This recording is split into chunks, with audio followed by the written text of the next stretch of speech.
corrupted Scaleritas and his honeyed words of violence. You called for me, Master?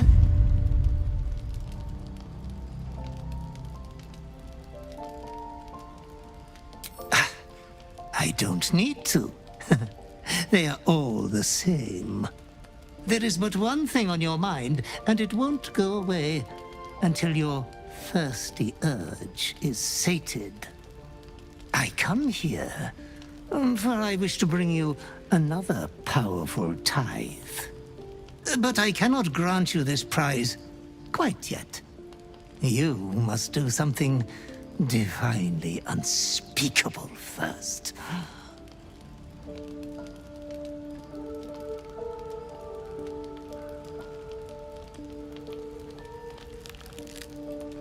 Oh, the reward will titillate your twitching urge in preparation for the rest of your inheritance to come. You will receive a royal prize for killing this pretty girl. Isabel, the cleric with the sweetest face of the moon. She is too precious to live. Why? The greatest crime of them all. Nothing at all.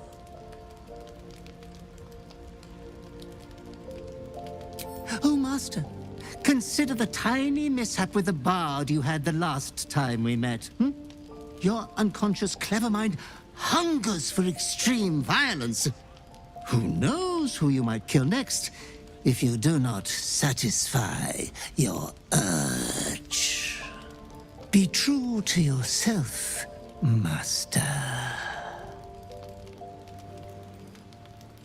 Your Halsin. Thaniel said to find you. You must help him, please. I will, but I need to know where Thaniel is. If I venture into the Shadowfell blind, I will never find him. I'm not sure I can put it into words. The landscape there shifts and changes.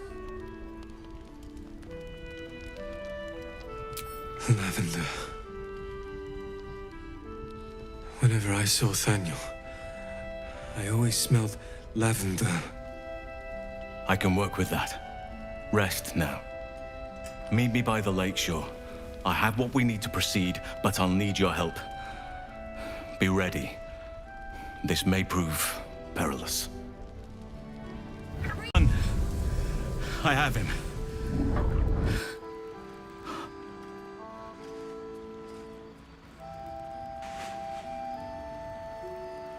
But something's wrong. Dreadfully wrong. No. It can't be.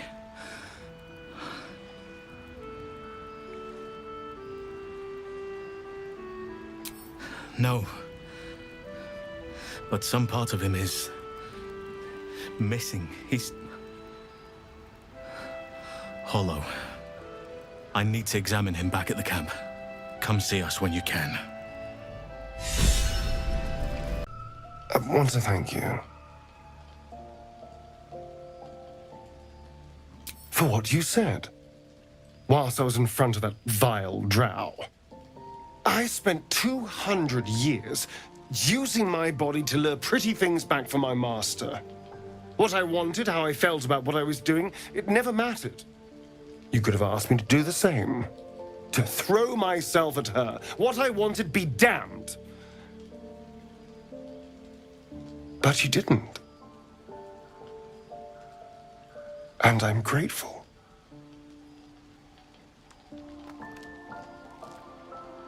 It's a novel concept, I admit.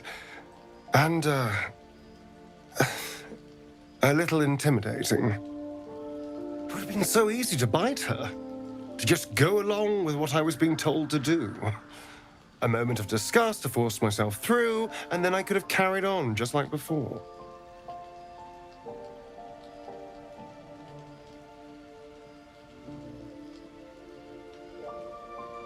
Well, of course. I needed protection. People don't trust vampires, perhaps understandably, so I needed to get someone on my side. And seducing you was easy, frankly. So imagine how stupid I felt when I started to genuinely feel something for you.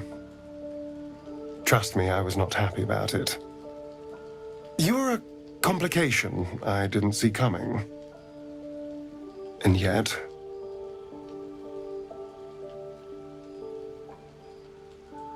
Really?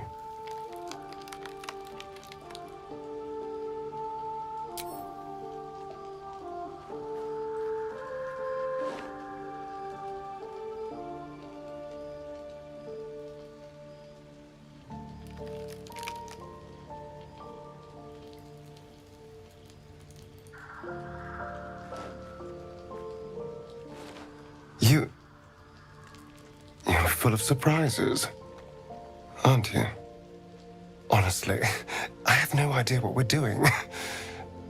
Or what comes next.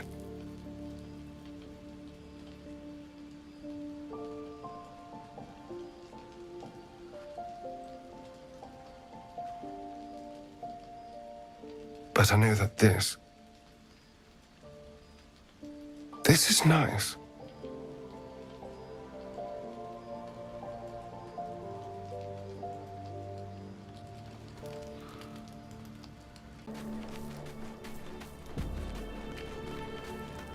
The druid Halsin spoke to me while I was sleeping.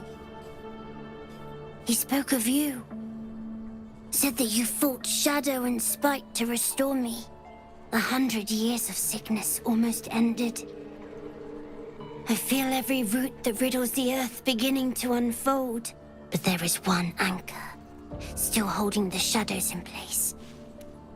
The soul that brought it into being, for the land to heal. Ketheric Thorm must die.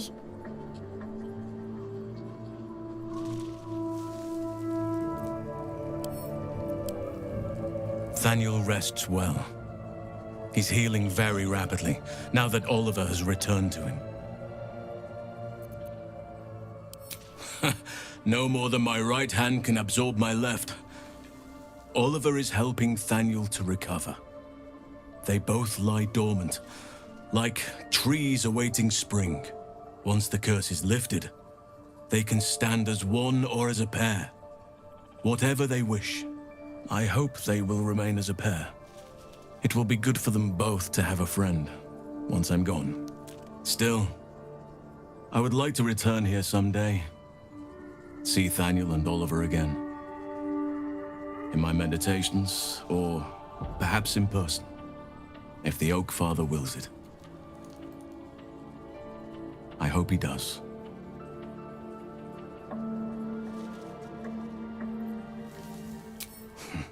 I knew I could put my faith in you. If only we had met sooner. Huntress. No match for the... I should speak up.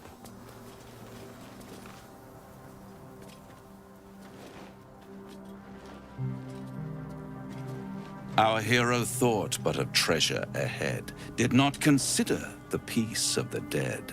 Through the dark they went creeping, and awoke what was sleeping.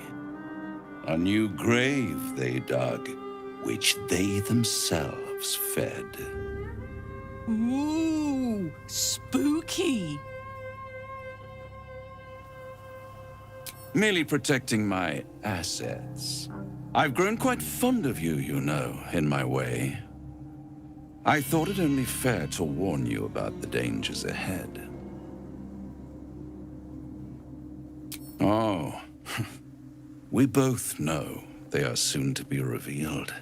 It would be pointless of me to try to bar you from entering. But I can set the scene, as it were. Prepare you for your role. There is a stage down in the dark upon which a great drama has suspended itself in time. Its actors dwell there still, mired in the languor of their long, tired scenes. If you, however, through the dark, go creeping, and awake what is sleeping, chances are many more graves than yours alone will soon be fed.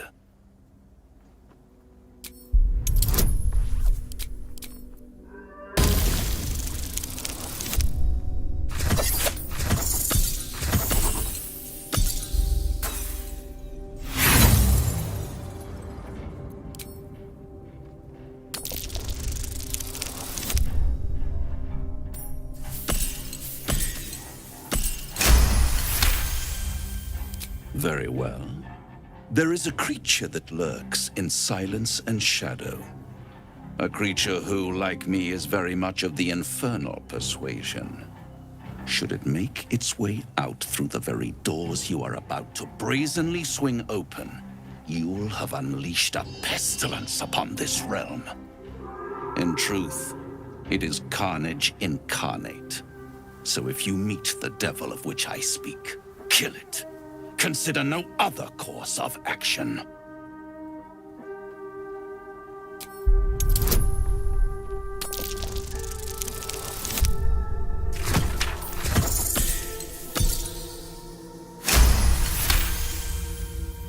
This creature and I go back a long way. I admit it would be in my best interest as well should it remain trapped in the dark. Or misplace its head, perhaps? What are we talking here? Lemur? Pit fiend? Orthon? Getting warmer. Warmer. Hot.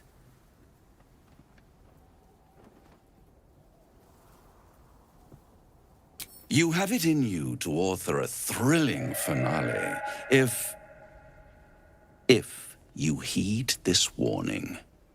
Do not underestimate this opponent. At best, you will have the blink of an eye to strike. Strike first, strike true, defy the odds, for they are distinctly in its favor. That much I owe the bastard to concede. And don't think I've forgotten your tale, Astarion. When the beast is dead, I'll consider that payment enough to translate those scars of yours. A fairer deal than I expected. You wound me, Spawn. I always deal fairly. And will close this particular deal soon enough. Vanquish the beast, and all will be revealed.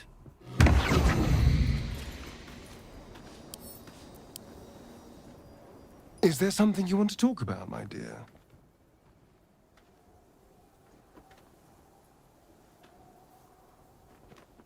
I'd trust a devil over a vampire any day.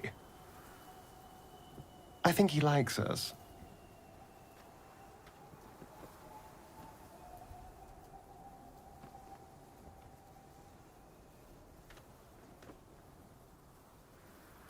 Perhaps if we kill this Orthon extra bloody, he'll invite us for tea and brandy back in his house. I was so hoping you'd say that. Until later, then.